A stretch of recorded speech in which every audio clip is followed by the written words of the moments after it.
প্রিয়, যেদিন থেকে তোমাকে প্রথম দেখেছি সেদিন থেকে তোমাকে অনেক অত্যাচার করেছি। জানি একটা মেয়েকে এভাবে বিয়ে করা উচিত হয়নি, কিন্তু বিশ্বাস করো, আর কোনো উপায় ছিল না। তোমার আত্মসম্মানে আমি আঘাত করার জন্য ক্ষমা প্রার্থী প্রিয়। আমি আমাদের মাঝে আর দূরত্বটা মেনে নিতে পারছি না সুইটহার্ট।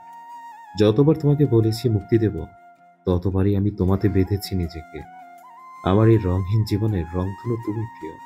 প্লিজ, আমাকে এভাবে একা ফেলে আর কখনো চলে যেও না। তোমাকে ছাড়া আমার এক একটা মুহূর্ত কিভাবে কেটেছে আমি আর আল্লাহ ছাড়া কেউ জানে না।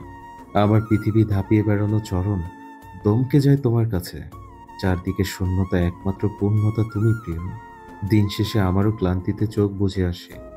আমারও ইচ্ছে করে তোমাকে আঁকড়ে ধরে তোমার কেশে মাথা গুজে পরম সুখে ঘুমিয়ে দেশে হারিয়ে যাই।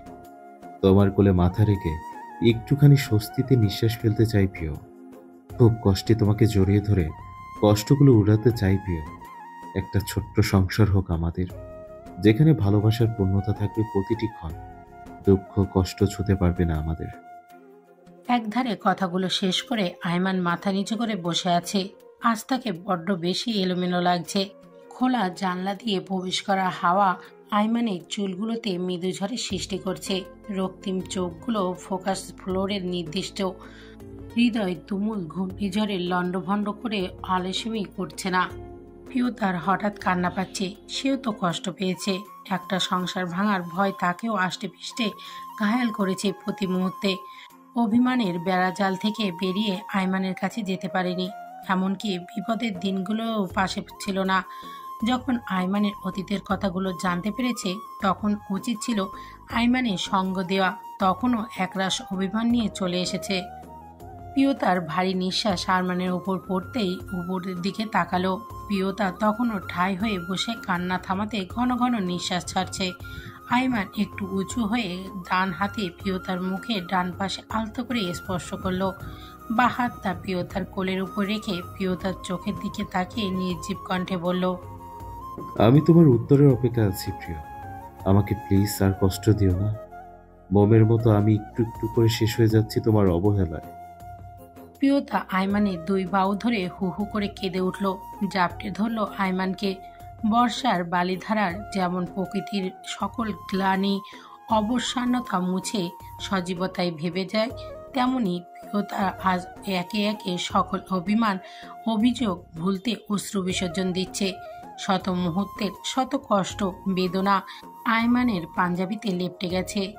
আয়মান বাম হাতটা প্রিয়তার চুলে গুজে দিয়ে ডান হাতটা দিয়ে কোমরে চেপে ধরল।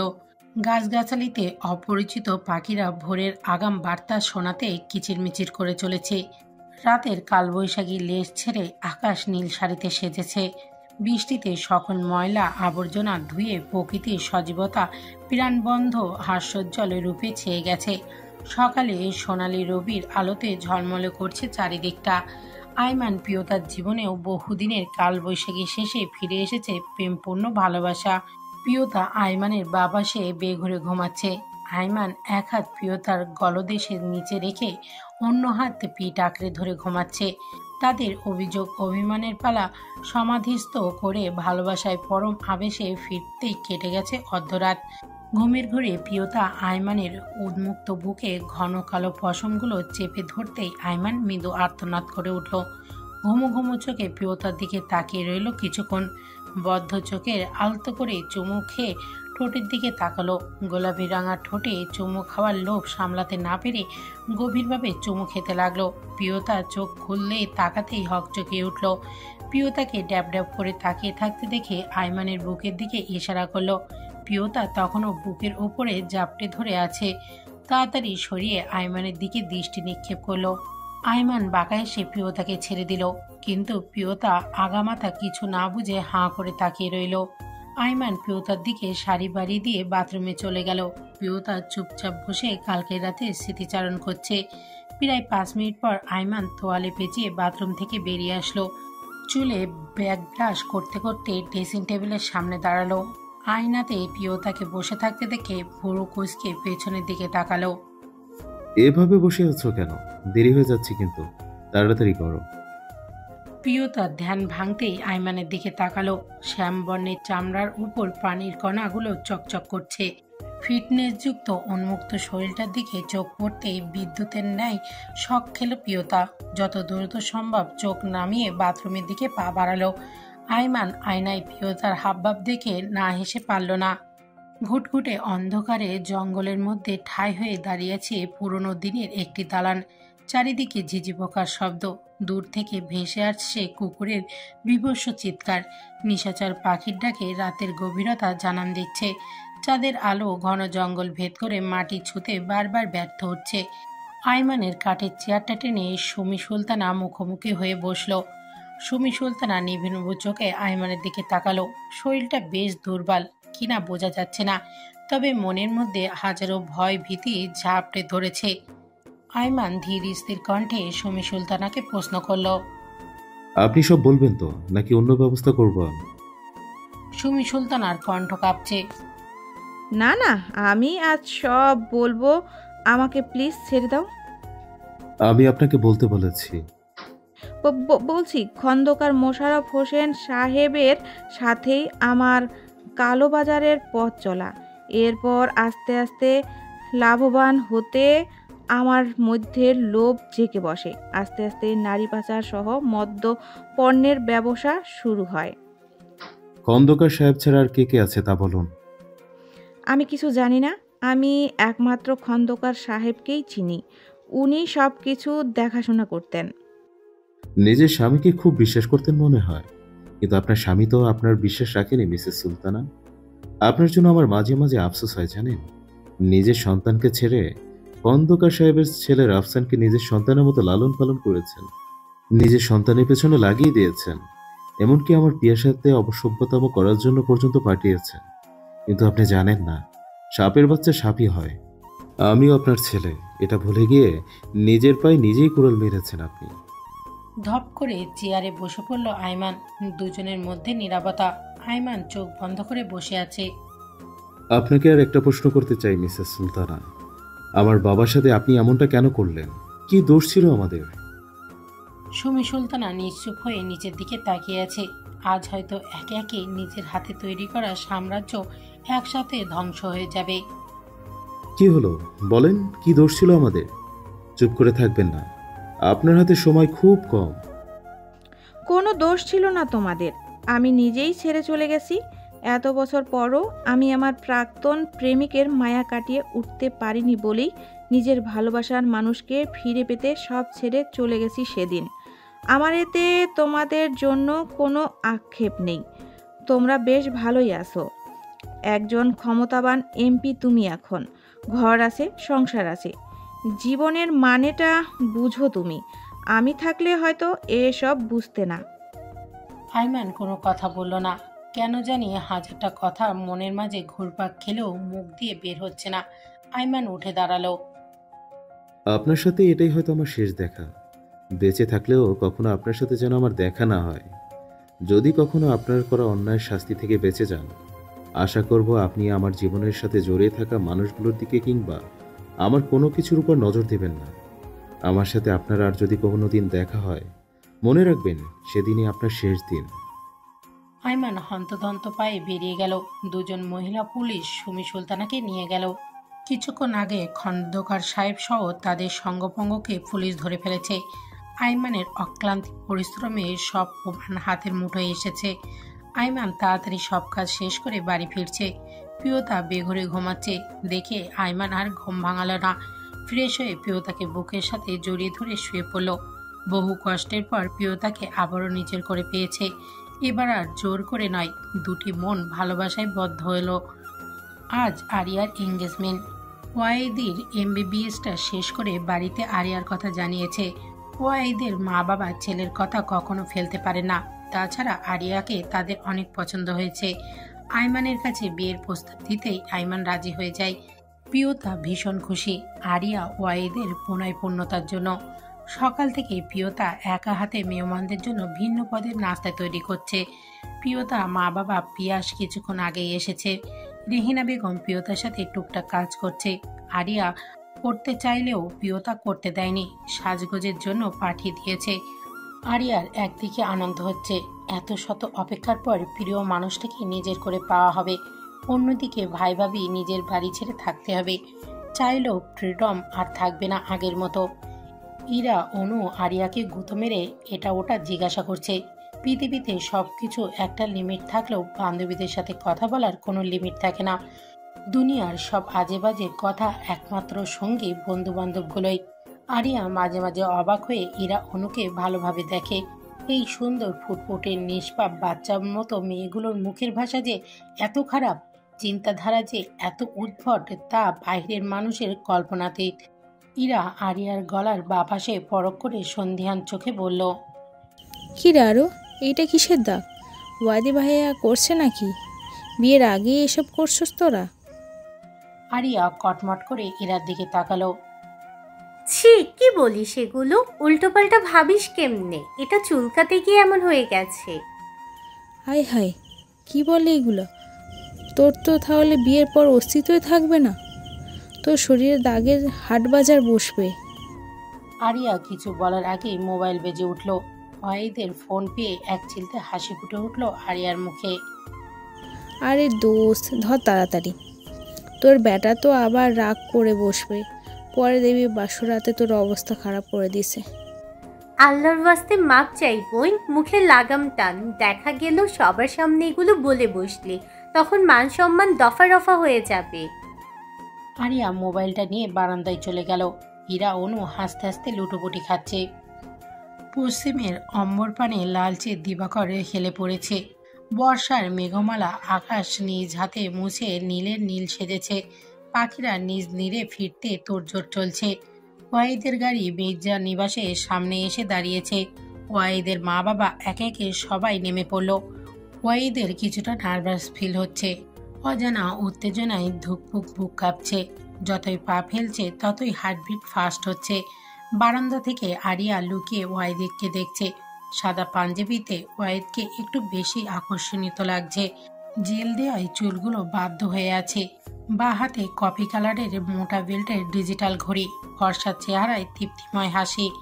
সাদা পবিত্রতার প্রতীক বলে ওয়াহিদ ও আরিয়া দুজনে ঠিক করেছে এঙ্গেজমেন্ট ও বাসরাতে দুজনে ম্যাচিং করে সাদা শাড়ি পাঞ্জাবি পরবে। তাই ওয়াহিদের নিজ পছন্দ করে আরিয়ার জন্য শাড়ি কিনেছে। আরিয়া এঙ্গেজমেন্টের ডেট ফাইনাল হওয়ায় বাড়ি থেকে বের হয়নি, কিন্তু ওয়াহিদ শাড়ি কিনে বসে আছে। অনু ইরা কেউ সাহায্য করতে রাজি নয়। বাধ্য হয়ে ওয়াহিদ রাতের বেলায় মির্জা নিবাসে আসতে হলো। গার্ডরা ওয়াহিদকে আগে থেকেই চিনে বলে তেমন সমস্যা হয়নি। চুপি চুপি গেট পেরিয়ে সদর দরজায় পা বাড়াতেই আইমানের সাথে দেখা হলো। আমতা আমতা করে আইমানকে সালাম দিয়ে মাথা নিচু করে দাঁড়িয়ে আছে। মাঝে মাঝে আইমানকে আর চোখে দেখছে। কি বলবে বুঝতে পারছে না। কখনো এমন পরিস্থিতিতে পড়তে হয়নি তাকে। শেষে কিনা হবু শ্বশুরবাড়িতে চোরের মতো ঢুকতে হচ্ছে। কপালটা খারাপ। সামনে দাঁড়িয়ে আছে বইয়ের বড় ভাই, যারে দেখলে কলিজাটা এমনি কাঁপে। আইমান কিছুক্ষণ আনমনেই দাঁড়িয়ে থেকে ভুরু কুঁচকে ওয়াহিদকে পরখ করলো। হঠাৎ ওয়াহিদের বাঁ কাঁধে হাত রেখে হেসে উঠল। ভেতরে যাও, পুতুলোর ঘরেই আছে। ওয়াহিদ অবাক দৃষ্টিতে আইমানের দিকে তাকালো। আসলে ভাইয়া এমন কিছু নয়, এই ব্যাগটা আরিয়াকে দিলে হবে, আমি আর ভিতরে যাব না। আরে তা হয় নাকি? কিছুদিন পর তো তুমি এবারই জামাই হবে, এত লজ্জা পেলে চলে নাকি? আমি তো শ্বশুরবাড়ি থেকে বউকে তুলে নিয়ে এসেছি।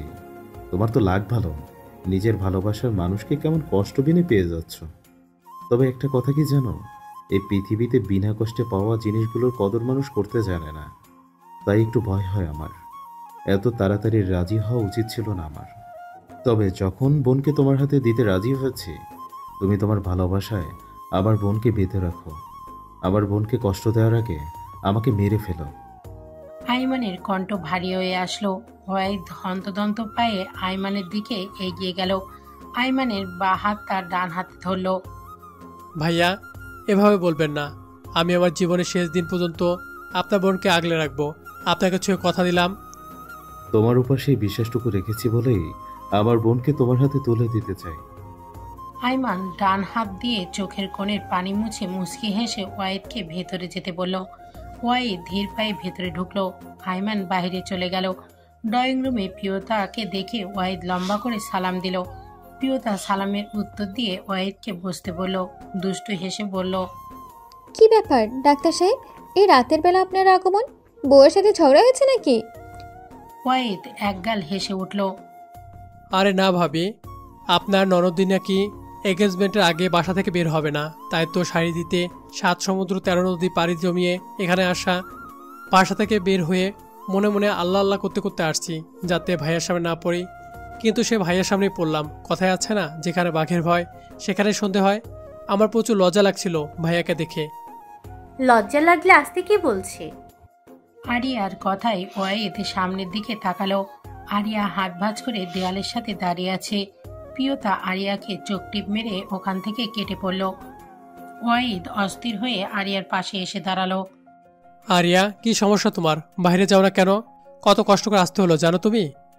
আরিয়া ভাবলেশীন কণ্ঠে বলল, তাতে আমার কি? দেখলাম আমার জন্য কি কি করতে পারো তুমি। ওয়াহিদ আরিয়ার এমন ভাবলেশীন কণ্ঠে ভ্যাবাচাকা খেয়ে গেল। কোথায় একটু বাহাবা দিবে তা না। আমি আসছি তাহলে, শাড়িটা রাখো। আরে আসছি মানে হবুর শ্বশুর বাড়িতে ডাক্তার সাহেবের পদার্পণ ঘটেছে, একটু চা বা কফি না খেলে হয়? প্রিয়তা চা সহ কিছু ফল নিয়ে আসলো। আরিয়া একটু একটু করে নিজেকে সাজিয়ে নিল। শুভ্র রঙা চর্চের শাড়ির সাথে ম্যাচিং ব্লাউজ, ম্যাচিং চুড়ি, কানের দুল, খয়েরি রঙের লিপস্টিক, হালকা প্রসাধনী ছোঁয়া স্বর্গাভূত অপসরে লাগছে। ঠোঁটের কোণে লুকিয়ে আছে লজ্জা ভরা হাসি। ইরা অনুর কথাবার্তা অনর্গল ছুটে চলেছে। আরিয়া দাঁতে দাঁত চেপে সহ্য করছে। তারও একদিন সময় আসবে। ড্রয়িং রুমে সবাই বিয়ে নিয়ে কথা বলছে। গল্পের মধ্যে প্রিয়তা আরিয়াকে নিয়ে এলো। আরিয়া দৃষ্টি নত করে ফ্লোরের দিকে তাকিয়ে আছে। কিছুতেই লজ্জার বাঁধ ভেঙে সামনে থাকা মানুষটাকে দেখতে পাচ্ছে না। অন্যরকম লজ্জা মিশ্রিত অনুভূতি এসে ভর করেছে আরিয়াতে। ওয়াহিদ এক দৃষ্টিতে তাকিয়ে আছে প্রেয়সীর দিকে। সৃষ্টিকর্তার সৃষ্টি কতটা নিপুণ তা আরিয়ার জলজান্ত প্রমাণ। স্মৃতি পর্যন্ত ঘোমটা দেওয়ায় আরিয়াকে বইয়ের মতো লাগছে। লাজ রাঙা মুখশ্রী লাল হয়ে আছে। প্রিয়তা সকলের সাথে একে একে পরিচয় করিয়ে দিল। আরিয়া কোমল কণ্ঠে সালাম দিল। সবশেষে প্রিয়তা একটু দুষ্টুমি করে বলল, মায়ের পাশে থাকা ছেলেটা তোমার হবু বর পছন্দ হয়েছে তো? আরিয়া প্রিয়তাকে একটু গুঁতো মেরে সরে পড়ল। সকলে আরিয়াকে দেখে সকলের মুখে এক চিলতে মিষ্টি হাসি ফুটল। রোকেয়া বেগম বসা থেকে উঠে আরিয়ার কাছে এগিয়ে আসলো। আরিয়া থুতনিতে আলতো ছুঁয়ে বলল, মাশাআল্লাহ, আমার ঘর আলো করা চাঁদকে আজ বড্ড বেশি সুন্দর লাগছে। চোখ থেকে কাজল নিয়ে আরিয়ার কানের পেছনে লাগিয়ে দিল। নজর না লাগুক মা, দীর্ঘজীবী হও। রোকেয়া বেগম আরিয়াকে নিজের পাশে বসিয়ে ব্যাগ থেকে একটা বক্স বের করে খুললেন। স্বর্ণের চেনটি অতি যত্নে গলায় পরিয়ে দিল। আরিয়া তখনও লজ্জায় নিচের দিকে তাকিয়ে আছে। কিছুতেই অয়েদের দিকে তাকাচ্ছে না। এদিকে অয়েদের কথাবার্তার ফাঁকে ফাঁকে আরিয়ার লজ্জা মুখশ্রী মুখখানি দেখে মিটি মিটি হাসছে। রোকেয়া বেগম ওয়াহিদকে আরিয়ার পাশে বসতে বলল। ওয়াহিদ পাশে গিয়ে বসতেই রোকেয়া বেগম রিং দিলেন ওয়াহিদের হাতে। ডায়মন্ডের রিংটি আরিয়ার দিকে বাড়িয়ে দিল। হাতটা দাও তো। আরিয়া কাঁপতে থাকা ডান হাতটা ওয়াহিদের দিকে দিল। চোখ খুলে ওয়াহিদের দিকে তাকালো আরিয়া। ওয়াহিদ তখন অনামিকায় রিং পরাতে ব্যস্ত। রিংটি পরিয়ে আরিয়ার চোখে চোখ রাখলো। ঠোঁটে লেগে আছে পূর্ণতার হাসি। দুজোড়া চোখে একে অপরের আটকে গেছে মায়ার টানে। সেই চোখে ভালোবাসার তৃপ্ততা কানায় কানায় পূর্ণ। দুটি দেহ জুড়ে শিহরণ, মনের মাঝে তুফানের তাণ্ডব। কিছু সময় দৃষ্টি বিনিময়ের পর আরিয়া সংযত হলো, চোখ জোড়া নামিয়ে ফেলল। প্রিয়তা হুট করেই বলে উঠল, আন্টি, আরিয়া আর ওয়াদি বরং ছাদে যান, আপনারা বড়রা মিলেই সব সিদ্ধান্ত নেন। রোকেয়া বেগম হ্যাঁ সম্মতি দিয়ে যেতে বললেন। প্রিয়তা আরিয়াকে চোখ টিপ মেরে উঠতে বলল। আরিয়া কিছুক্ষণ বসে থেকে সবার দিকে তাকালো। রোকেয়া বেগম তাড়া দিতেই আরিয়া উঠল। আরিয়া যাওয়ার কিছুক্ষণ পর ওয়াহিদও ছাদের দিকে পা বাড়ালো। প্রিয়তা ওদের দিকে তাকিয়ে হেসে দিল। আইমানের দিকে তাকাতেই দেখলো আইমান ড্যাব ড্যাব করে তাকিয়ে আছে। হাত দিয়ে ঠোঁট ইশারা করে কিছু বোঝালো। প্রিয়তা চোখ রাঙিয়ে সেখান থেকে চলে গেল। আইমান হেসে আবার কথায় মনোযোগ দিল। লিলিমার গা জুড়ে অগণিত তারার মেলা। তাদের মাঝে পূর্বাকাশে রূপার থালার মতো ঝুলে আছে পূর্ণিমার চাঁদটি। পরিষ্কার নীল আকাশে বেশ ঝলমলে আলো ছড়িয়ে অগণিত স্পর্শ অকৃপণ আলো ছড়িয়েছে। বাতাসের কোমল ছোঁয়ায় গাছের পাতা তোল খাচ্ছে। চন্দ্রালো মাখা ছাদের কার্নিশে আরিয়া দাঁড়িয়ে আছে। অজানা উত্তেজনায় বুক ধুকপুক করছে, হাত পা অনবরত কাঁপছে। ওয়াহিদের পায়ের আওয়াজ যত কাছে আসছে ততই শরীরে বিদ্যুতের শক খাচ্ছে। ওয়াহিদ ধীর পায়ে আরিয়ার কাছে দাঁড়ালো। আরিয়া আকাশের দিকে দৃষ্টিবদ্ধ করে দাঁড়িয়ে আছে। ওয়াহিদের দিকে অবাক দৃষ্টিতে তাকাতেই ওয়াহিদ ফিক করে হেসে দিল। আরিয়া ইতস্তত বোধ করে বলল, এভাবে ড্যাপ ড্যাপ করে তাকিয়ে আছো কেন? ওয়াহিদ নেশাক্ত কণ্ঠে বলল, আমি আমার ব্যক্তিগত চাঁদকে দেখছি। আজ ডাক্তার ওয়াহদি হাসানের আকাশে পূর্ণিমা চাঁদ উঠেছে, যা দেখার অধিকার শুধু ডক্টর ওয়াহদি হাসানের। তুমি শীঘ্রই আমার ঘরে সর্বক্ষণ পূর্ণিমার চাঁদের দেখা মিলবে।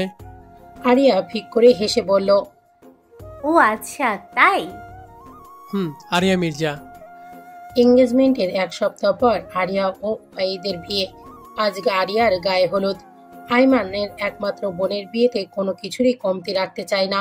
মির্জাবাড়ি অত্যন্ত জাঁকজমকভাবে সেজে গেছে ইতিমধ্যে।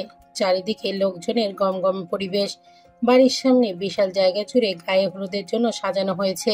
ফুল দিয়ে সুসজ্জিত করা হয়েছে গায়ে হলুদের স্টেজটি।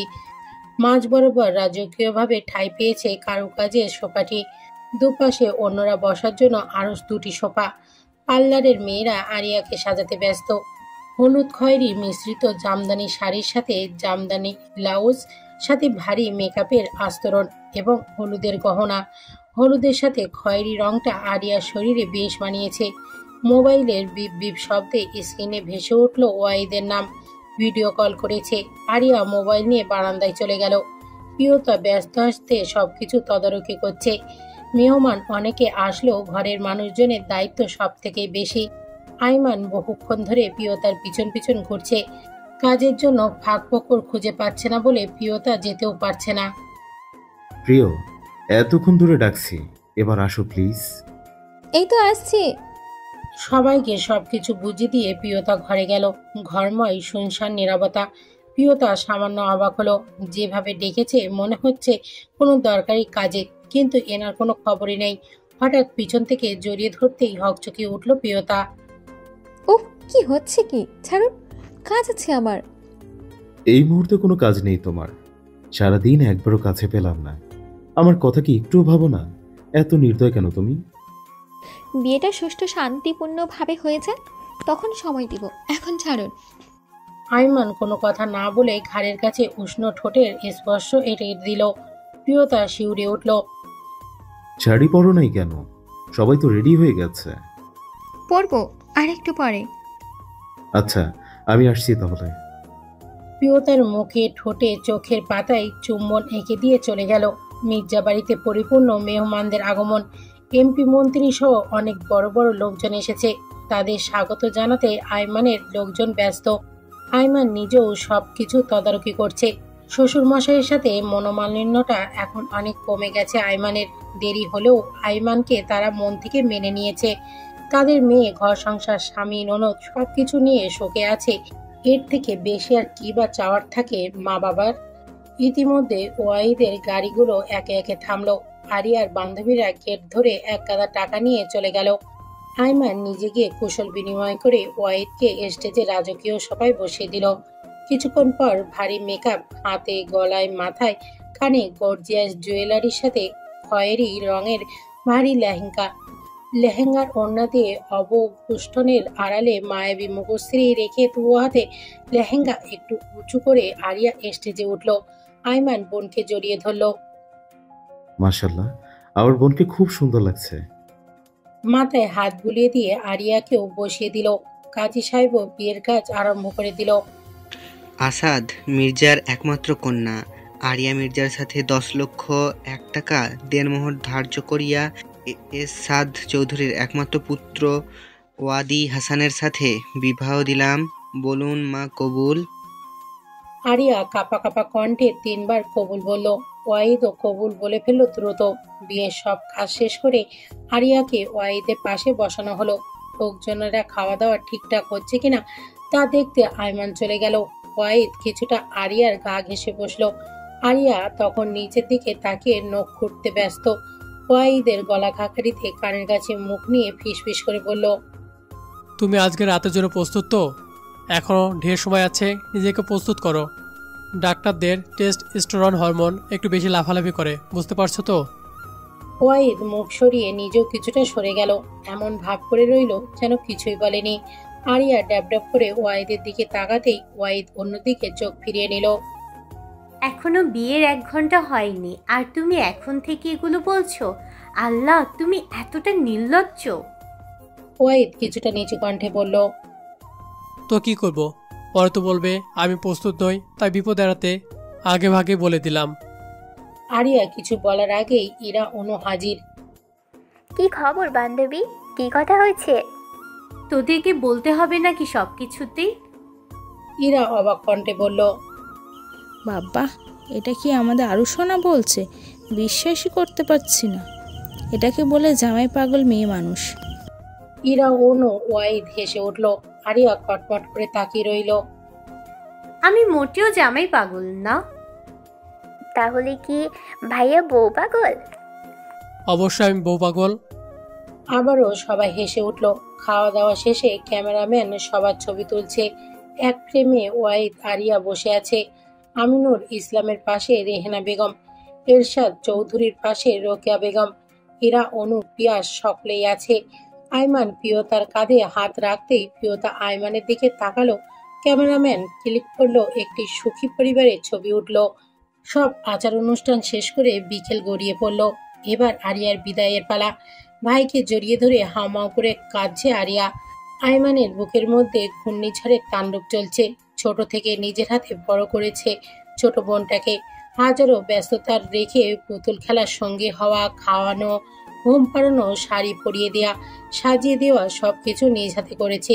সেই ছোট্ট বোনটি আজ এত বড় হয়ে গেছে যে নিজের বাড়ি থেকে বিদায়ের ঘন্টা বেজে গেছে।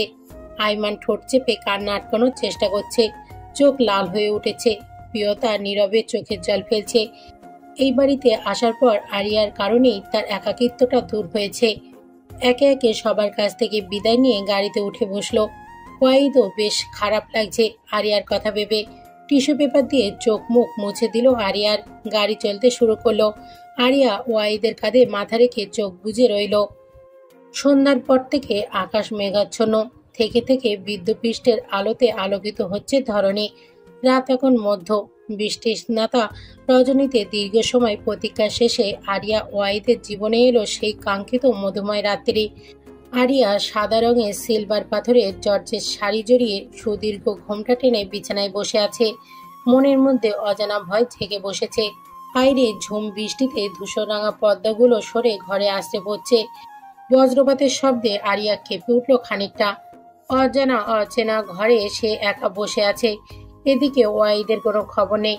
মনে মনে রাগ হলেও শান্তভাবে বসে আছে। বোনের বিদায়ের পর থেকে আইমান চুপচাপ ছাদে দাঁড়িয়ে আছে। বুকের মধ্যে হাঁক সৃষ্টি হয়েছে। বাবাকে আজ বড্ড বেশি মনে পড়ছে। বাবা বেঁচে থাকলে হয়তো আরিয়ার বিয়েটা আরো ভালোভাবেই দিতে পারত। সে কতটুকু পেরেছে একা সব সামলাতে। মায়ের কথা মনে পড়তেই অন্য কিছু ভাবতে চাইল আইমান। এই মহিলার কথা ভাববে না, তবুও চোখের কোণে পানি জমে গেল। নিজের অজান্তেই মা মা বলে খানিক আওয়াজ আওড়ালো। এমনটা কেন করলে মা? এমনটা কেন করলে? আকাশে বজ্রপাতের শব্দে ঘোর কাটলো আইমানের। প্রিয়তা ঘরে একা আছে। ধূপধাপ পা ফেলে ঘরের দিকে এগোলো। ঘরময় শুনশান নীরবতা। প্রিয়তা কি তাহলে ঘুমিয়ে গেছে? আইমান আলতো করে দরজা ফাঁক করে ঘরে ঢুকলো। ঘরের মেঝের দিকে তাকাতেই আইমান কিং কর্তব্য বিমর। চোখের সামনে এগুলো কি লেখা? ধীর পায়ে সামনের দিকে হেঁটে গেল আইমান। গোলাপি পাপড়ি দিয়ে খুব সুন্দর করে লেখা, কংগ্রাচুলেশন এমপি সাহেব। লেখার চারপাশে ছোট্ট ছোট্ট মোমবাতি চালানো।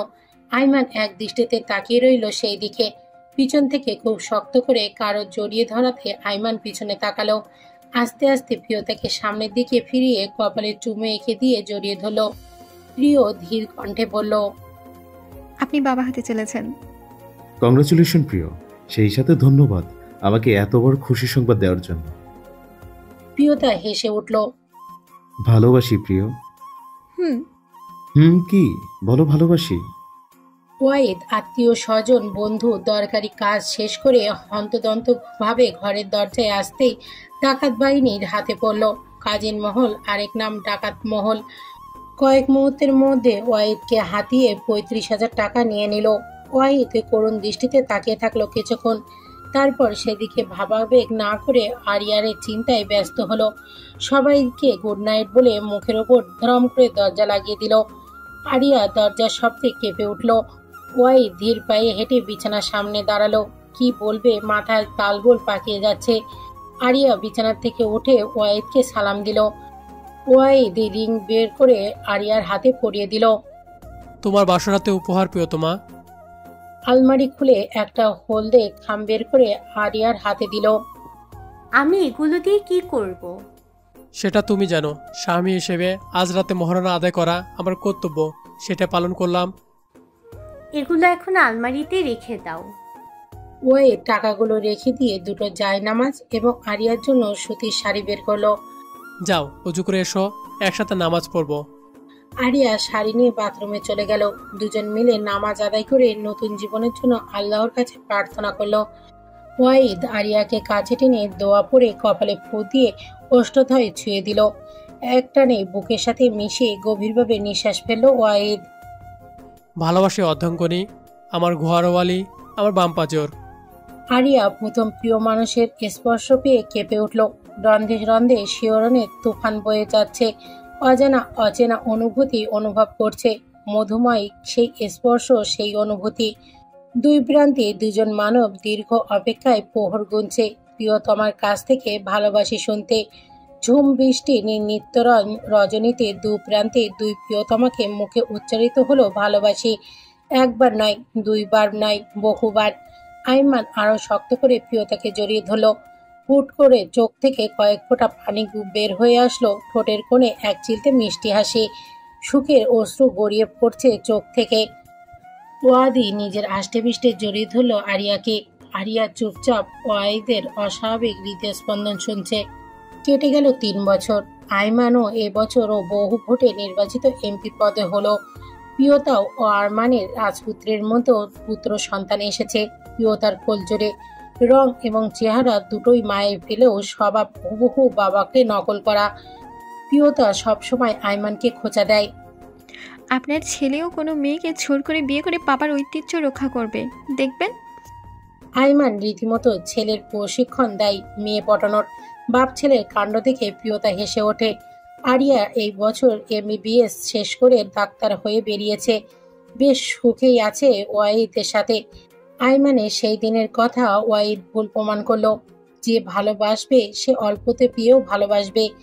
এভাবে ভালোবাসা বেঁচে থাকুক আজীবন, আমরণ। সমাপ্ত।